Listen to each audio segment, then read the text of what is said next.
இனியவர்களே, ஆனந்தமானவர்களே, அற்புதமானவர்களே, இந்த சுக்கிரன் உச்சமாக இருக்கின்றது 3, 12 மற்றும் 21, 30ஆம் தேதிகளில் பிறந்தவர்கள் மிக மிக கவனமாக இருக்க வேண்டிய ஒரு காலகட்டம் தான். தேவகுரு அசுரகுரு அப்படின்னு பார்க்கும்போது இப்பொழுது பலமாக இருக்கிறது அசுரகுரு தான். அசுரகுருவாகிய சுக்கிரன் அவர்கள் ரொம்ப பயங்கரமான உச்சத்தில் இருக்கின்றார்.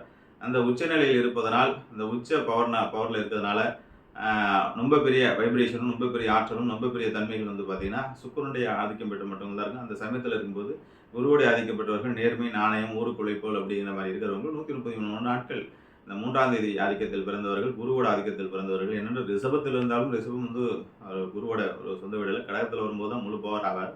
ஆகவே இப்போ சுக்கிரன் தான் உச்சத்தில் இருக்கின்றார், சுக்கிரன் தான் பவராக இருக்கின்றார். அப்படி இருக்கும்போது குருவோட ஆதிக்கத்தில் இருக்கிறவர்களுக்கு சில சோதனைகள் வர செய்யலாம், சில தடுமாற்றங்கள் வர செய்யலாம். அதையெல்லாம் சரி செய்து கொண்டு தொடர்ந்து குரு பகவானுடைய ஆசீர்வாதத்தில் வெற்றி நடை போட்டால் சுக்கிரனுடைய ஆதிக்கம் உங்களுக்கும் நல்லதே செய்யும் என்பதை சொல்லிக்கொண்டு உங்களது விடைபெறுகின்ற நண்பர்களே, வாழ்த்துக்கள். வாழிய நலம், வாழிய வல்லார்.